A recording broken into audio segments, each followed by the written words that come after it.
Hello and welcome to Opinionated Marketers with Charles Nixon and me, Kiran Kapur. Today we are going to be continuing our view of the PESTLE analysis, and we've got to S for social. And we started discussing it last week, but we felt there was so much more to discuss that we wanted to come back to it this week. So Charles, we were talking about perhaps the impact of COVID on social. Yes, we were talking about how it has changed people's, perhaps their shopping habits, their personal habits in terms of activities, and to some degree the actual level of degree to which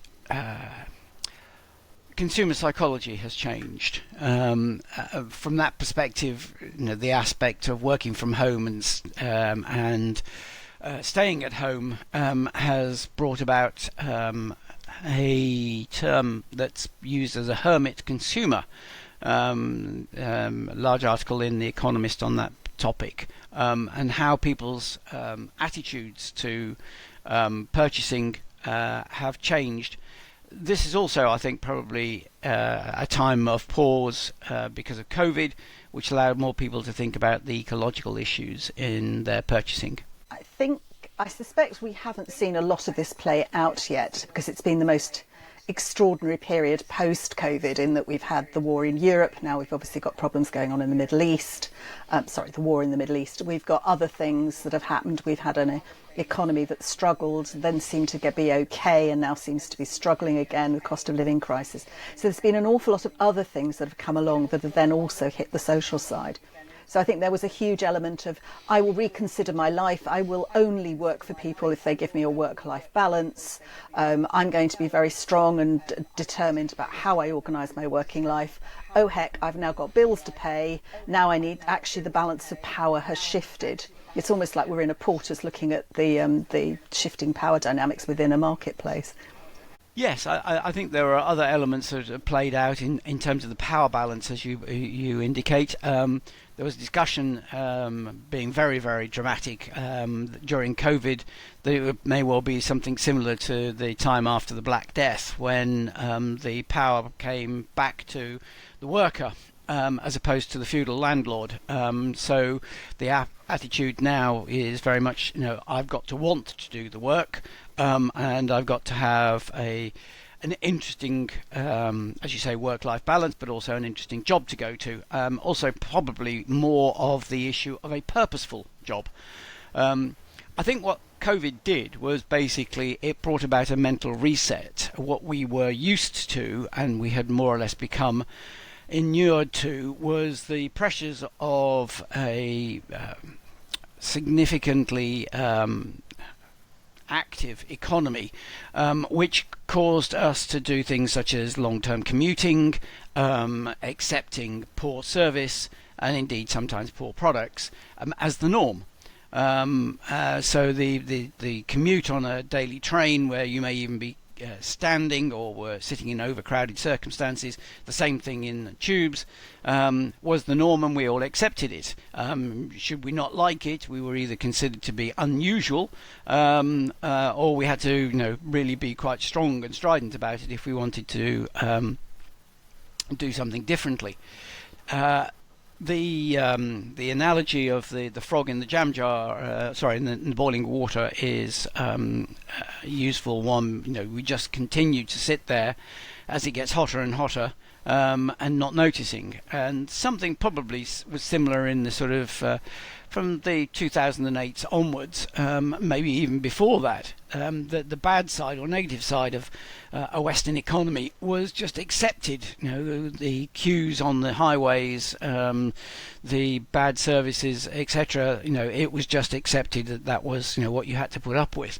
Yet in reality, most people didn't like it. You can go back even further, and interestingly enough, you were referring to social changes. One of the things that immediately came to my mind was we're back to a period which is fairly similar to the 70s, where there's constant social change, whether it's inflation, whether it's disruption, whether it's power shortages, etc. And then we also had a period where people were rebelling against the necessary downsides of an economic life. I think the psychology now is very much that if I don't like the quality of the service, if I don't like the nature of the way in which I'm being asked to do something, I won't do it. So I think consumer psychology is very much more of a hermit approach. I don't have to go out. I don't therefore go out. I will only purchase what I feel that I want to purchase. The element of inflation has obviously added to that, and the result of which is that these trends are really larger.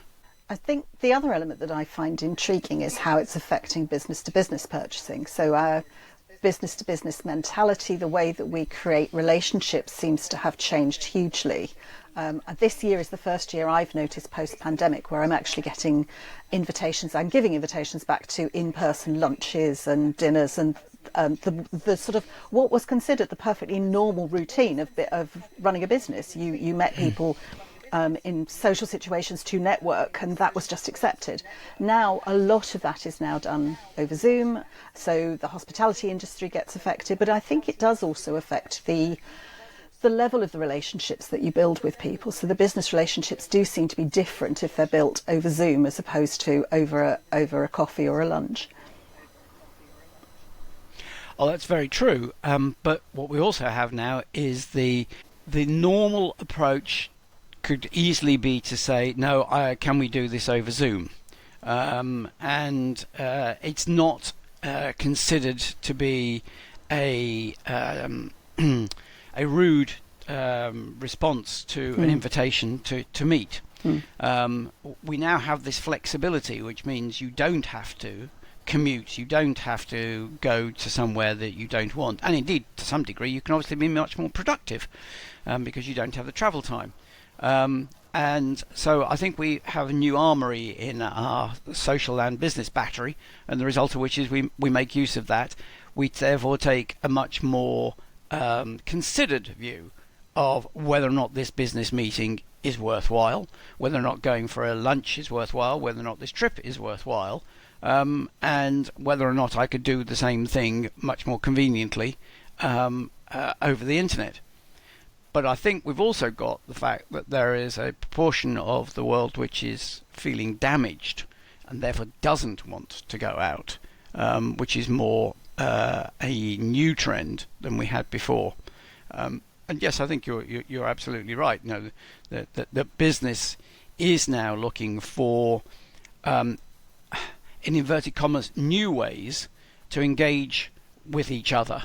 And that is a reinvention of some of the old ways. But interestingly enough, I think that, again, innovation in conferences, exhibitions and seminars is definitely something that is to be looked at from a business-to-business perspective as people's business attitudes change. Again, we come back to the issue of, do I enjoy doing my job, and therefore do I want to extend the evening's activity with a social event, rather than thinking, oh God, it's just going to be another 9 o'clock commute home before I have to go to sleep in order to get up to come back again. And I think the other side that we haven't talked about, but obviously matters hugely to a college, is the attitudes to education and the way people now, there's no longer, certainly in the UK, and I haven't managed to find any statistics about Europe or the US, but certainly in the UK it's becoming more the norm that it isn't a requirement of good parenting that your children go to school 5 days a week. Now, clearly that is setting something up for the future. I'm not quite certain what, but if a college, then if when you get onto a college or a university and they say we expect you in for lectures, surely you have set up an idea that goes, well, actually, no, I don't need to. I can watch them online when I feel like it, on-demand learning. There's two interesting areas there. One is the school side and the other is the adult side. The schooling side, yes, you're absolutely right. There seem to be far more children out during school days. The question then one has to think is, if you believe your child doesn't need to go to school every day, what are you doing to educate them when they're not at school? Because you do have to bear in mind that up to a certain age, and I'm not a psychologist, but up to a certain age, you are carrying around basically an educational sponge. So the more you teach them at that particular time, the better they are going to be for the rest of their lives. And we already have a pretty bad class, an economic underclass of people who have not got enough education and are therefore not capable of functioning in what is becoming an increasingly technical world. One of the other conversations we constantly have is about AI. And if you aren't comfortable using AI at this stage, then you're going to have problems. So I think that the education at a child level is something that one could discuss. But the education from a college perspective, I'm not 100% sure, because the element of full-time education, as it used to be 15 contact hours a week, and that used to be the benchmark. Now I see many people going for degree programs where they might only get 3 or 4 contact hours a week, and the rest of it is done via either Zoom or self-study or whatever. So attendance on a 5 days a week basis for lectures, even in my days when I was at university, that didn't happen. So I'm not sure it necessarily changes a great deal there, but it does change the customer dynamic, which says, what's the quality of what I'm getting taught, and how much am I paying for this? Yeah.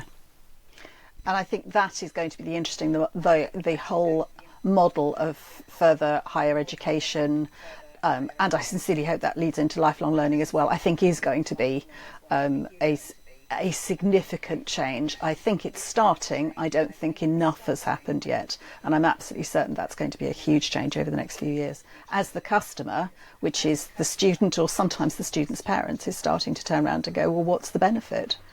Either an economic benefit or a life benefit, but challenge the benefit.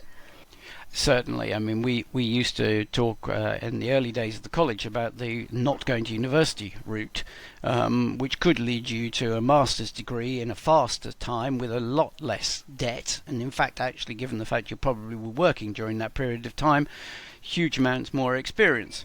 The standard approach to going to university just because it happens to be what you should do next, I think, has changed. It is a life-changing process, and that is the nature of the period of 3 years or so away from home, and not just the turning up for lectures approach.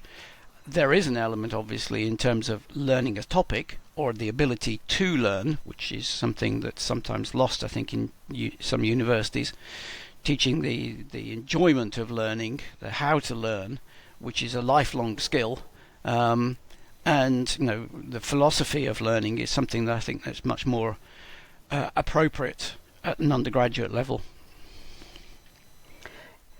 Yes, and we can see there's an argument now for not teaching fact-based learning as such, as in rote learning facts, but there is a huge importance to challenging facts in a post-truth world and world of fake information. Challenging the facts, challenging the sources, challenging the information you're given and thinking it through is so important. Yes, and technology, as I think we discussed briefly last week, is changing the nature of the way in which you can inquire and find out facts. This ChatGPT book on the greatest economic thinkers is constantly astounding people over the last week as to the ways in which the AI interrogates what is essentially a database. It's called a book, but it's a database of economic thinking, and comes up with different answers. And it's very, very interesting to see the way in which textbooks in future will probably be seen much more as databases to be interrogated, and it is the questioning that is the intelligence. What questions do you ask? How do you phrase it, rather than the just regurgitating of facts. Brilliant, Charles. We've sort of started in social and we've sort of ended up in AI and questioning things, but I don't know that we've necessarily entirely related it to marketing, but what we're still all groping with is how the pandemic and the current situation and the economic situation is actually affecting society. And I think that's probably something we're all still going to be grappling with for a while. I think the way it's related to marketing is talk to your customers and get a very sound understanding as to how they've been affected. And this is the essential aspect of everything that marketing is about.